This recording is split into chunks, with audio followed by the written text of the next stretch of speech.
Hi, everyone. Good afternoon. I'm Dennis Lim, the artistic director of the festival. Thank you for joining us for the press conference of our opening night film, White Noise. I'm going to introduce our panelists, starting furthest from me. The man behind the song you just heard, James Murphy.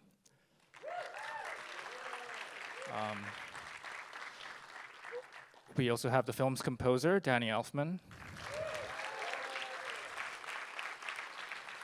And we have several members of the Gladney clan with us. May Nivola, Sam Nivola, Raffey Cassidy, and Greta Gerwig.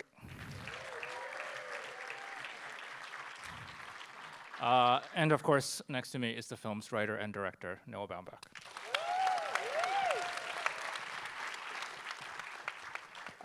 Thank you all for being with us. Thank you all for this film. Thanks for having us. I will start with a few questions. I'm going to start with Noah. You're known as a writer and director. You write or co-write all your films, and it's always been original material. This is your first adaptation. And it's not just any old adaptation. It's based on this book that occupies, I think, an enormous place in like the American cultural consciousness. It's also a book that's often been called unfilmable. I'm wondering what it was about White Noise that suggested itself to you as a film. What was it about the book that made you want to see it as a film, to make it as a film? I think a lot of it was the timing of it, because I mean, the book had occupied a huge part of my consciousness from having read it when I was a teenager, and then, but I hadn't read it.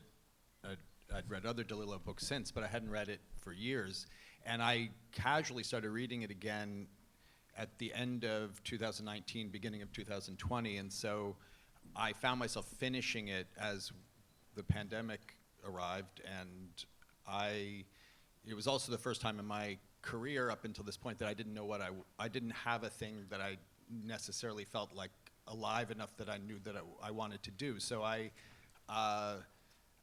sort of set out to do it as an exercise, because in finishing the book I felt like, well, this represents how I feel right now.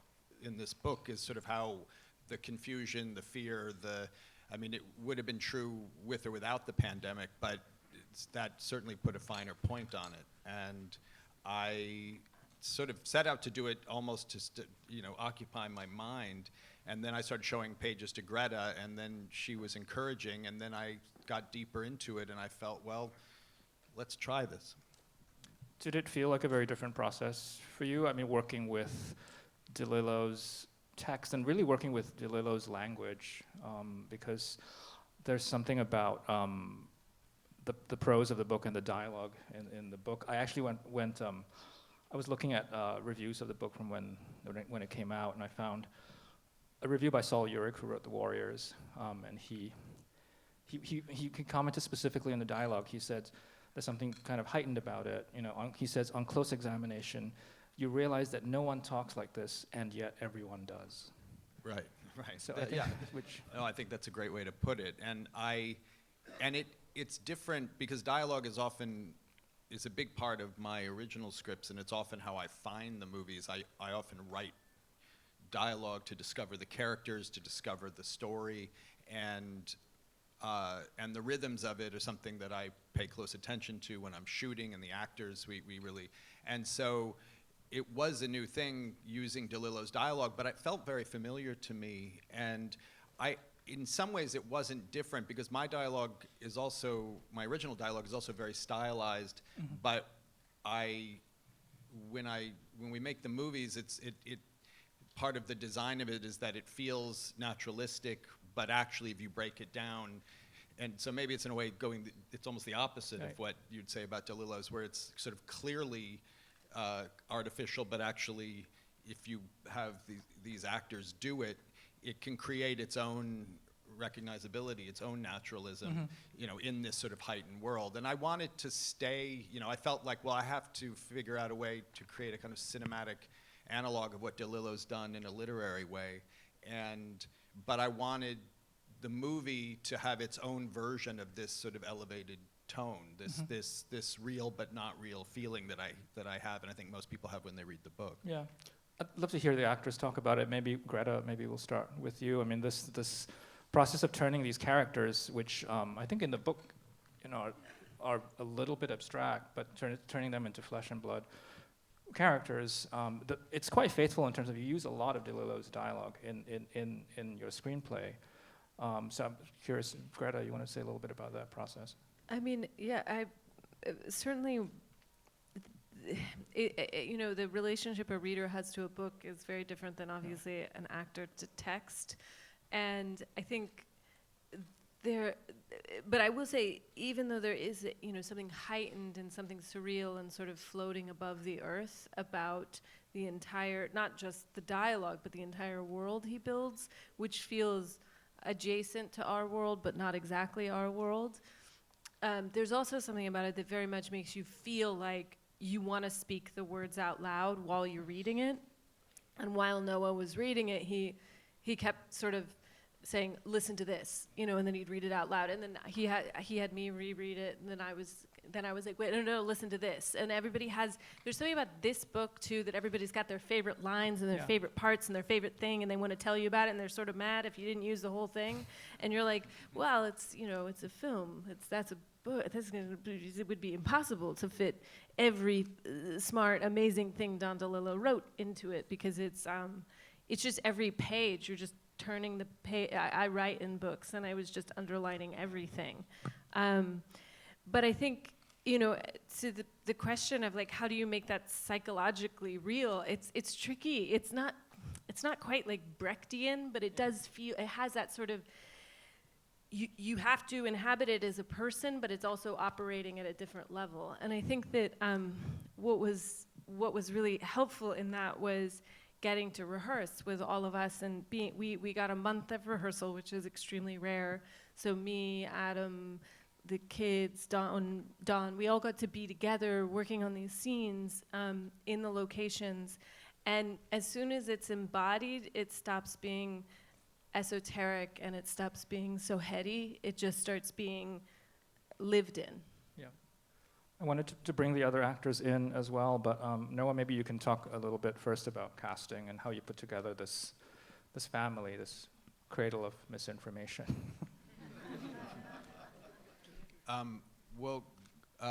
Greta cast herself in it while I was writing it. And I agreed right away.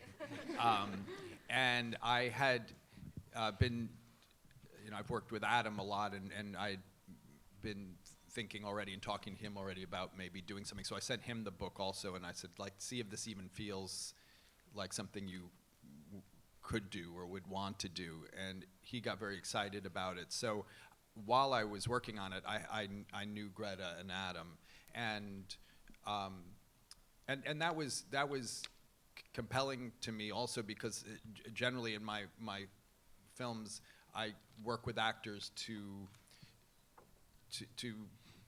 get. I'm interested, not in a literal way like that. I want to know, what they're really feeling or what they're thinking about, but I want them to play the parts generally as close to themselves as they can. And in this case, performance felt like the right thing. I felt like it should be you, but not you, and it should. So casting someone like Adam, who wouldn't maybe necessarily be you wouldn't think about right away, I felt that was a kind of exciting thing. And Greta with the hair, the important hair, and then after that, I knew the kids were going to be such a big part of it. So that was just auditioning, and I worked with Doug Abel, the casting director, who I've worked with for years, and we've cast a lot of kids over the years. But it always is daunting, and I really, I got very lucky. I mean, they were wonderful. Two of them are actually live together, or related, and which was a happy accident to have that happen.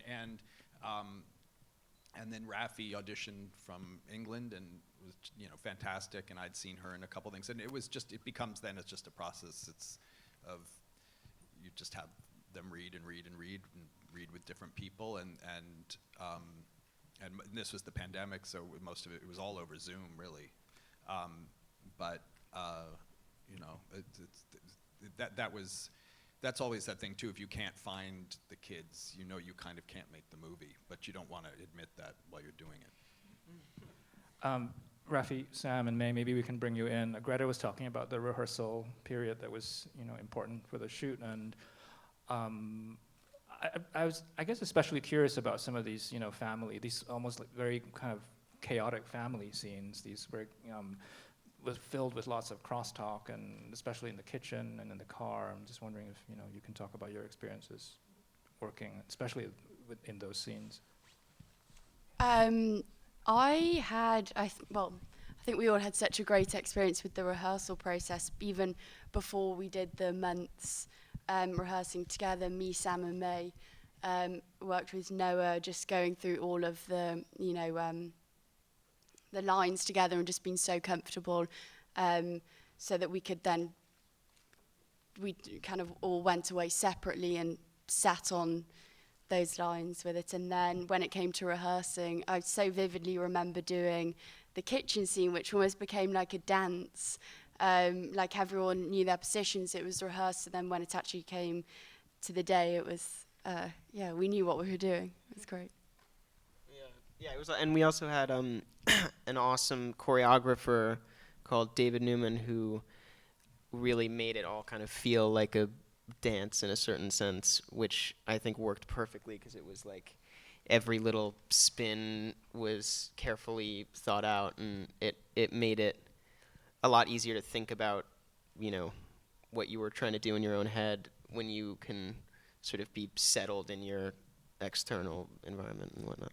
I think it was also really nice to, like, especially like Greta was saying with the rehearsal, is like being with like your like new family and like having that experience to like be with them and rehearse with them for so long, and like it's kind of like you get to love them and get to know them, and it really feels like your actual family.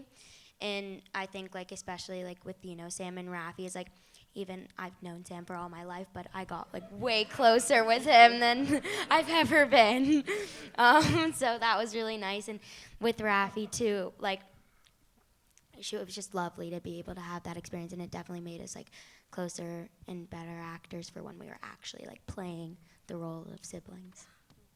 Yeah, my suggestion to them was that they are like a radio that was turned on, and then at the beginning of the movie, and then they just talk the whole movie.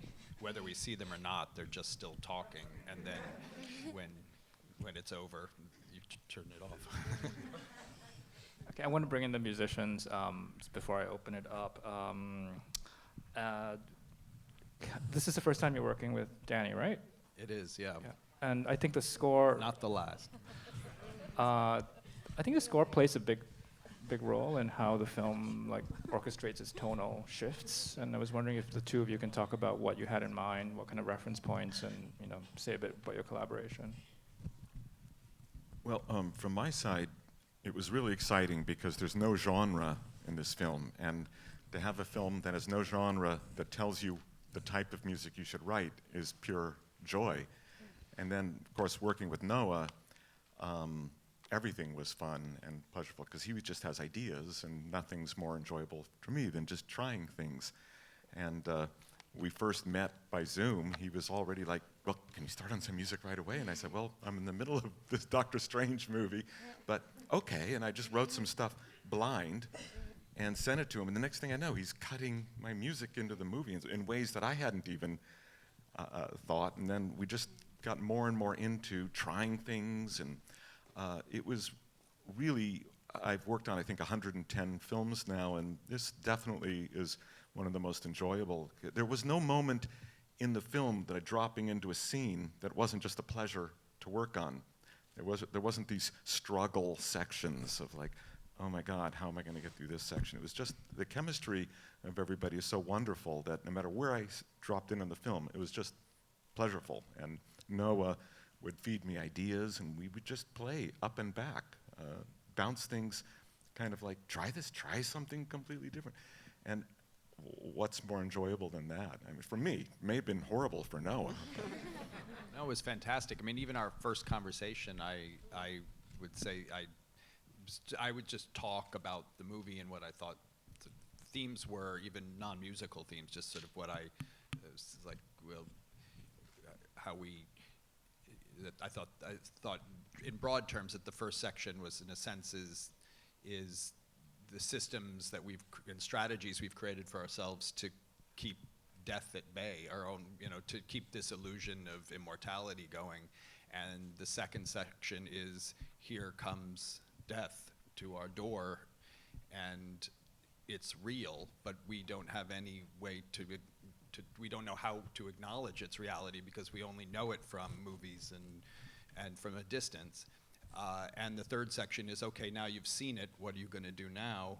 Do you go back to the same strategies? Can do those things hold up with this new knowledge? And I would basically say something like that to Danny, and then I would hear silence, and then Danny would come back on the phone and say, I'm sorry, I had an idea and I just didn't want to lose it, so I went and started writing down some stuff and recording a little bit of music while you were talking. So then I would repeat myself. But it was amazing. He was so alive with ideas all the time, and that was the whole process. I went actually to his studio in LA, and even while we were still editing, Matt Hannum, the editor, and I, and we basically set up shop without asking him while he was there, and he would come record and play around with things, and then he would come and knock on the glass, and then I would come out, we'd listen, we'd talk, I'd go back, I'd go cut. His music would influence the cut would influence the music. It was really an ideal, wonderful situation. Yeah, it was the first time for me working like that too, and I loved it. Everything was instant. Response was instant, and I guess that's the kind of thing maybe an actor has that experience going through dialogue with the director, but as a composer, you don't get that kind of quick, try something, play it, try something else. And so it was new for me too, but it was great. I hope we do it again sometime. And we have to talk about the closing credits. James, you have worked with before, I think, and I think there's been this thing in your films where they sort of sometimes just become musicals. I think Frances Ha, there are moments, and then obviously the Sondheim songs in Marriage Story. And can you say a bit about your decision to end this way? This is obviously something that has no corollary in the book. You're just devising this musical fantasia to close the film, and if you can say a bit about working with James on that. Yeah, well, in the writing of it, when I arrived at the end, I think, it's such a literate book, and it's a literate script and movie, because of the source material, and I felt sort of, in a way, that the movie had given me permission or to do something that felt non-verbal, sort of like that there was a way to something that was be kind of pure cinema and be something that was visceral and pleasurable and exciting, and a way to both celebrate life and death at the same time. And I'd worked with David Newman, the choreographer who as Sam was talking about, worked with us the whole movie, and he'd worked on Marriage Story with me as well. And so I went to him, and then I went to James, and I had this idea that if James had lived in the 80s, which in a sense, he did live in the 80s, but if he had made movies in the 80s, music in the 80s, he would have, he did make music. Anyway. If I'd heard any of the music he'd made in the 80s. We're the same age. We're the same. I thought you were.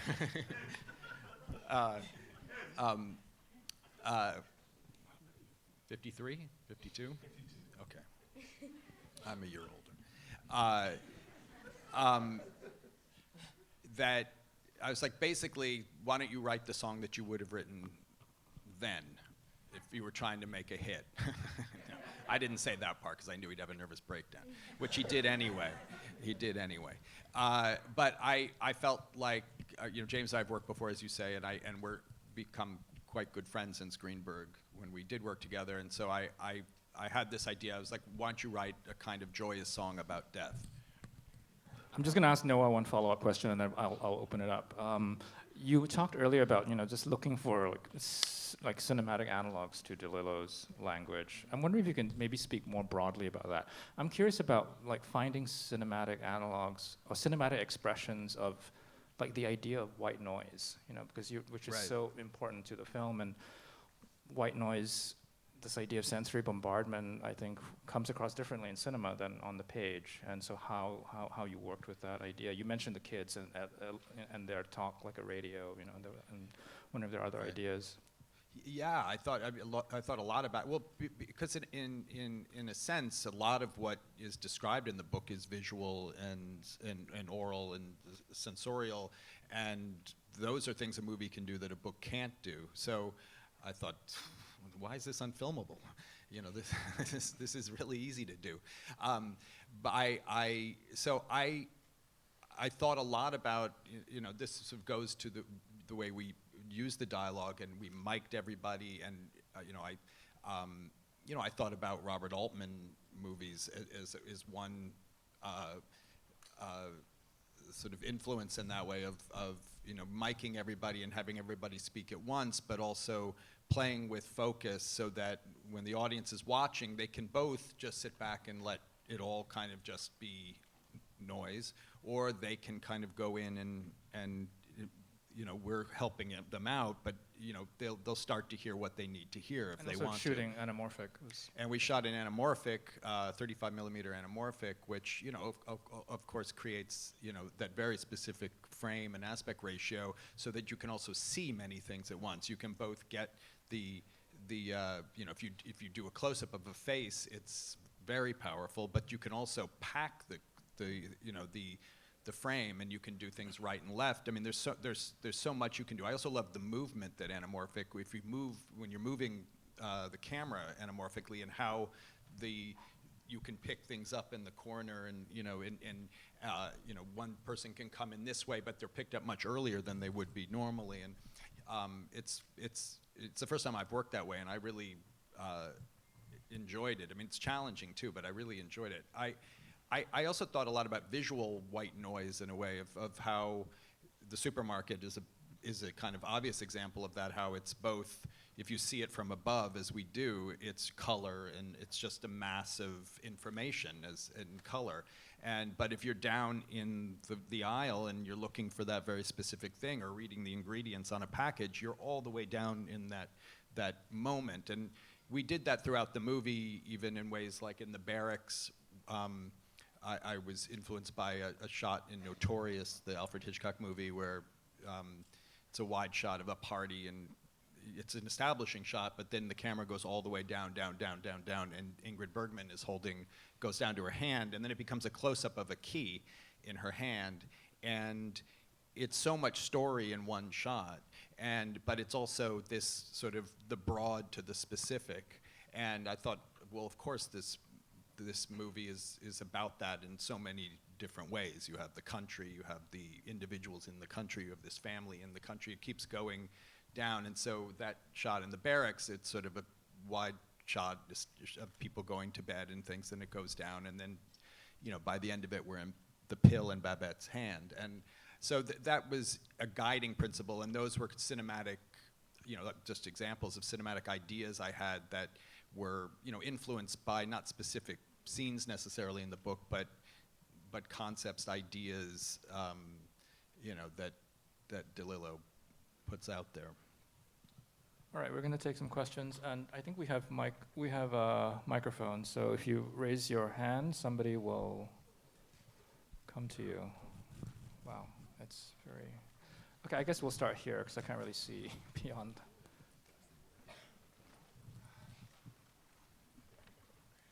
You mentioned the dialogue being simultaneously real and unreal, and I felt the same goes for the costumes. I think you worked again with Anne Roth, the wonderful Anne Roth, and it felt like the family dress the way they eat. Could you talk a little bit about that? And for James, greetings from Ed Ballman of 99 Records to you. Yeah, thank you. I mean, Ann Roth, I've worked with her a few times. Amazing friend, collaborator. I love working with Ann, and Ann understood immediately just exactly that sort of real and unreal thing. Jess Goncher, the production designer, same thing. And what we talked about, in a sense, was a sort of authenticity to the period, but not any really specific year, or that was to keep things, both with color and style. Again, that thing of keeping everybody just slightly above the ground, and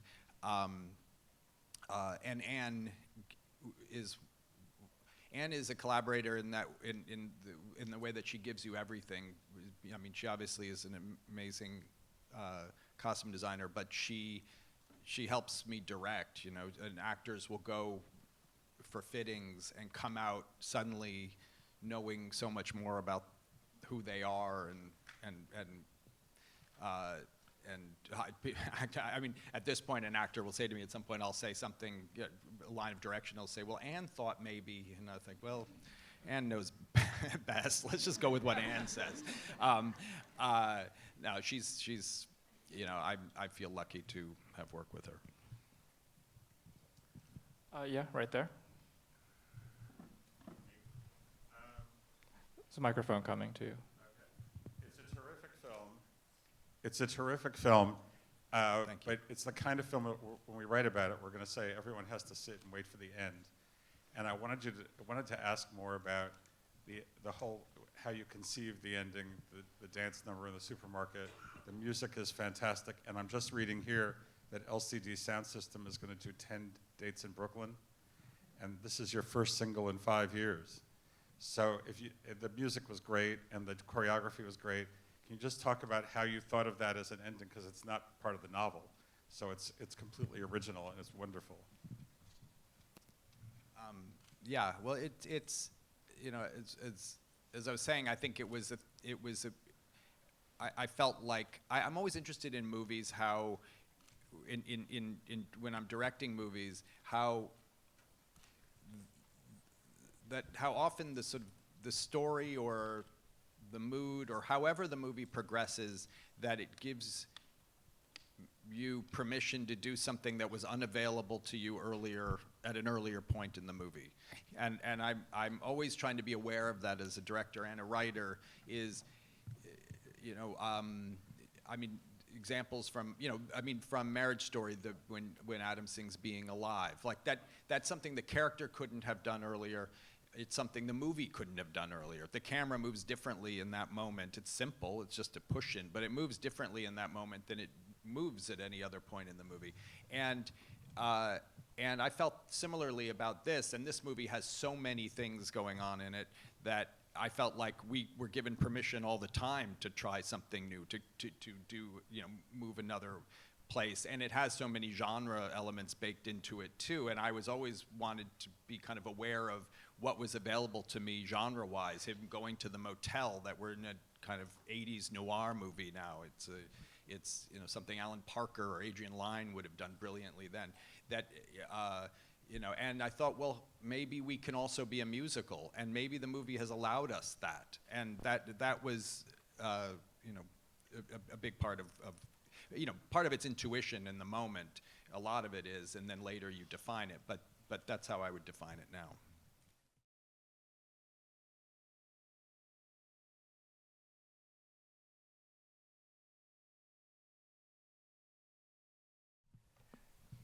Part of it is, in the beginning, Joel and Ethan Coen have a great quote about, when asked about how they adapt other material, I think it's,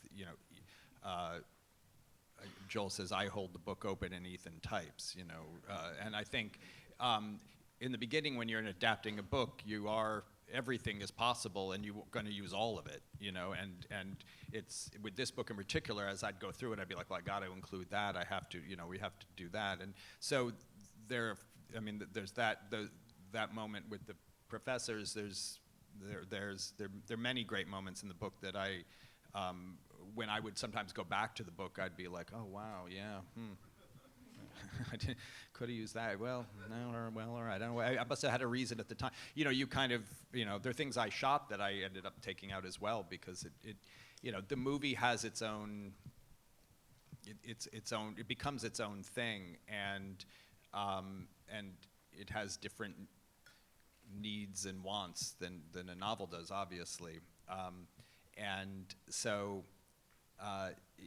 it isn't even like, oh, I'm not going to use that, I'm going to use that. It really becomes what is going to help me tell the story, you know, as I see the story in the movie, and I follow that.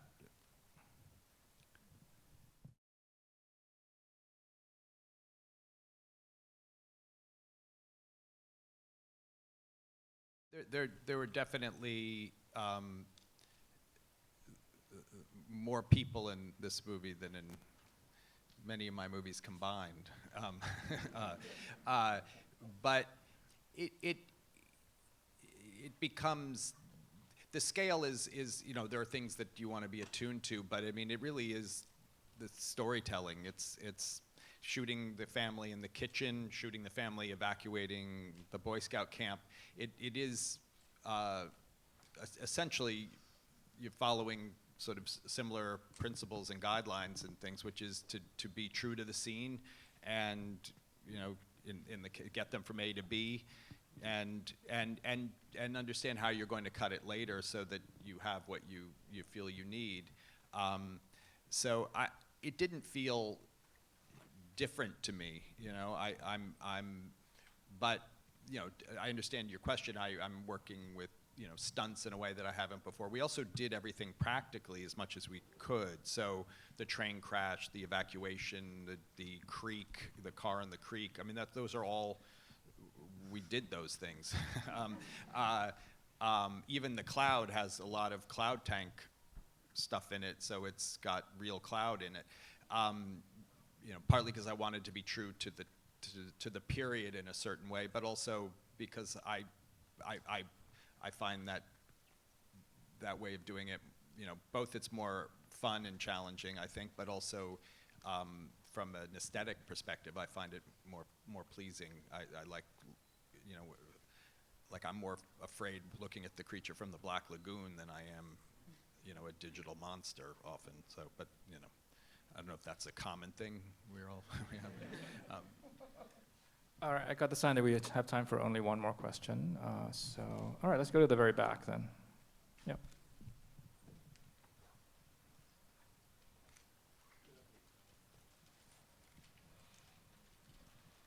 Hi there. Oh, sorry. I was wondering, for anyone who wants to answer, how your own fear of death, like, kind of influenced your character, your direction, your music, if that is something you suffer from. Good last question. I'll jump on this first. The first thing Noah said to me when we met on the phone was, "This movie's made for you, Danny. It's all about death and fear of death." And he was right. It was like, oh my God, that's so up my alley. So he had me nailed with that line right there. That's all I needed to know. I'll pass on.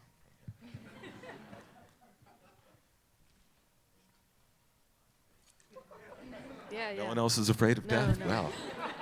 How lovely. Yeah. Super scared of it. No, I mean, it was, you know, in a way, I mean, there's so much, again, to go to the thing of the sort of heightenedness of the movie and the heightenedness of the book. There's this, you know, it's so smart that to sort of explain it, you end up sounding kind of like a stoned teenager, because you're like, no, it's doing two things, and that. But I do think it's sort of like it chronicles all the ways we distract ourselves. And then in that, it allows us to delight in it as well. So then you're delighted by the distractions that have already been given to you, but he's pointing out that you're just, there's like a kind of multiple mirrors happening. And, you know, in the same way that you know, like academia flattens everything, commercials flatten everything, news, media, like it all sort of, it's like you have a commercial for M&Ms right after you've got a plane crash footage, and that's the same value, and it comes through the same thing, and you've got Elvis and Hitler, and it's all the same, and there's a way in which we welcome the flattening to our own psyches because we don't want to know that we're on just a trajectory that goes one direction. So we think, oh, that's good. Maybe we're all flat. And I think, you know, to play the parts is to sort of steep yourself in the distraction and let the fear poke through. Yeah, which is also how I think that's. You didn't sound like a stone teenager. You sounded, that was great. I don't know. I was pretty smoking that good California shit. And I think we wanted to look and feel that way too. Is that it can be beautiful, and even if it's, you know, even if we know what the supermarket is, you know, essentially, you know, designed to do to us and for us, it also does look kind of amazing, and it is beautiful, and I wanted to celebrate it as well as, you know, allow for, you know, whatever else we might think about it to enter into the. And also to the sort of like the way that we were talking about the dance, and he was saying he wanted to make something that was like a celebration of life and death, and then we were talking about it, we were like, well, that's the same thing. I mean, if you're celebrating all that is, you're celebrating that everything that will end. You just inherently are, because it's going to. And everything about having like a heightened choreographed dance in the supermarket, as if what you do in the supermarket anyway isn't a codified dance that we've all agreed on the rules. We're already dancing. It's just you can see that this is a dance, and the rest of the time we're pretending like it's just behavior.